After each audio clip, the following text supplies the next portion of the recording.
Hello Sagittarius rising, thank you for joining me. In this video, we will be discussing the full moon in Libra coming up on April 5th. We will also touch on the much anticipated ingress of Pluto out of Capricorn into Aquarius. This is a big deal, big energy shift for everybody. Pluto has been in Capricorn since 2008. It will be in Aquarius till 2043, so this is a huge thing. If you want to know where this is affecting you, what part of life you will be feeling this in for the next 20 years, stay tuned. But first, let's talk about the full moon.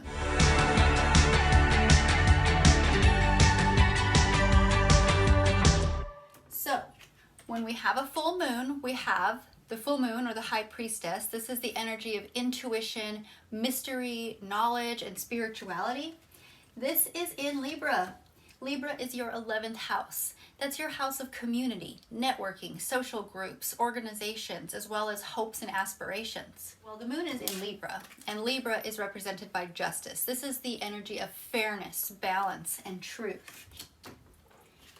Full moons are oppositions of sun and moon. So the sun, this is the energy of joy, vitality, creativity, childlike joy. This is in the opposite house, or the 5th house. This is in Aries. Aries is your 5th house. That's the house of recreation, creative expression, and procreation. The opposition between the sun and the moon here can indicate tension between your need for personal self-expression and the desire to maintain harmony in your group settings.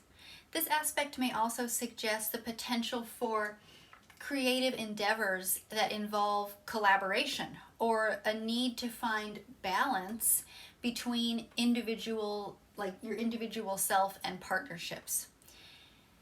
Now the moon, now Jupiter is joining the sun. Jupiter is the wheel of fortune. This is the energy of cycles, changes, and destiny, as well as growth and expansion. So this is joining the sun over here. The sun is at home in the 5th house, and it's really expanding this energy and expanding the tension between your need for balance and harmony in your group settings and a desire for personal growth and expansion. The sun being conjunct this Jupiter is really creating a time of confidence, optimism, and growth in your self-expression and your creativity and leadership qualities.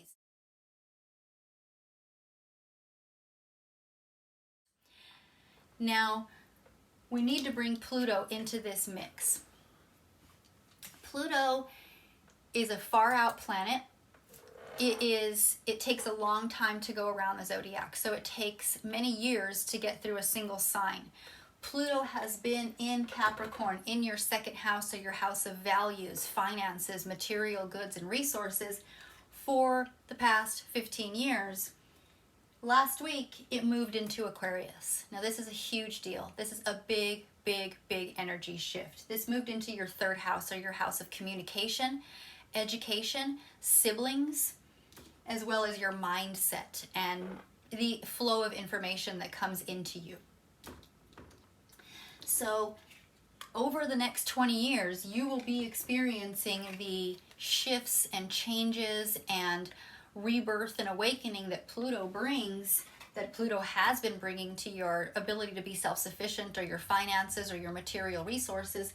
That energy is now moving to your mindset, your house of information, messaging, as well as communication and siblings.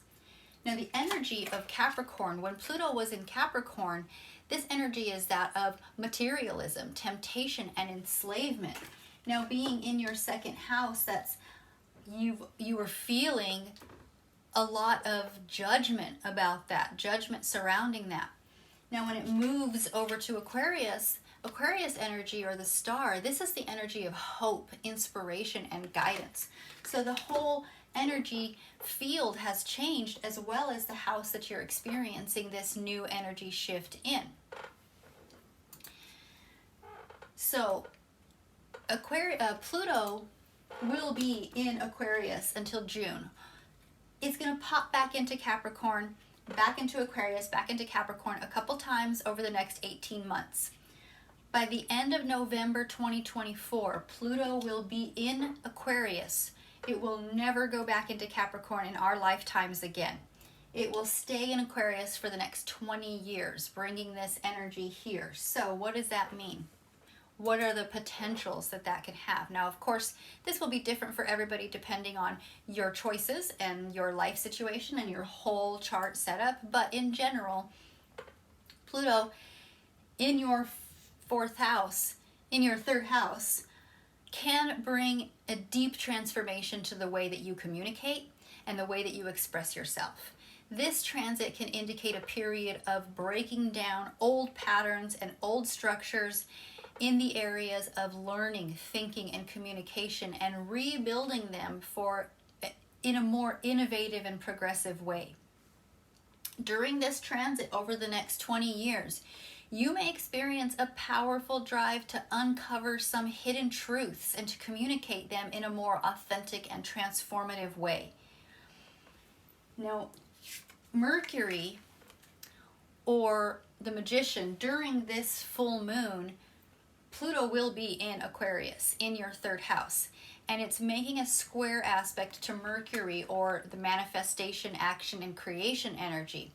Mercury is the only card in the tarot that has all four elements. It has the coins, the cups, the wands, and the swords. This is earth, air, fire, and water. So Mercury is the only card that has this potential. This is the ultimate magic, manifestation. This can do anything. Mercury brings power wherever it is. And right now, during this full moon, Mercury is in Taurus, which is your sixth house. That's your house of daily work, health and habits, health and well-being, as well as your ability to be responsible to the world and to serve others. So with Mercury here, it's making a 90-degree square to this Pluto over here in your third house. 90-degree squares, or 90-degree angles, are squares, and those bring challenges or conflict. What this can bring during this full moon is a potential challenge to your communication and some power struggles related to your work or your daily routines and your learning. This aspect may also suggest the need for you to transform your way of thinking and communicating about very practical matters, and to develop a more flexible and innovative approach to your problem solving. Now, we also have Venus, which is the Empress. Venus is the energy of nurturing, abundance, fertility, and creativity. Venus is joining Mercury in your sixth house, your house of daily health and habits, activities, schedules, responsibilities. It's also making a aspect to Pluto, but this is a trine. This is bringing opportunities. This can indicate a powerful attraction to the work that involves creative self-expression, learning, and communication. This aspect may suggest the potential for transformational experiences in your areas of work, daily routines, and relationships with colleagues and siblings, or cousins, or people on that generational tier. So overall, Sag, you're going to be feeling some tension in this full moon around your desire to be creative on an individual self-expression level, as well as your need to collaborate and work with others in order to be effective. This is affecting your day-to-day life. You have the power to transform your daily life to make this the life, the work situation, the day-to-day habit situation that you want, as well as taking control of your health and habits with this powerful Mercury here. Venus is here bringing growth and fertility to your daily work, daily life, bringing some pleasure and abundance to an area that may have felt neglected or challenging previously. And Pluto moving out of your second house, taking those challenges and upheavals out of the house of money and finances and self-sufficiency, and moving it into the house of thoughts, mindset, education, and siblings. This is a big, powerful change. We will be revisiting Pluto again a few times over the next 18 months or so, but hopefully this will give you some insight into what you might be experiencing over the next 20 years. So thank you for joining me, Sagittarius. Please join me in the next video when we will be discussing the first eclipse of 2023. It is a full moon in Aquarius. In Aries. I'm sorry, it's a full moon in Aries. So I'll see you in the next video. Bye.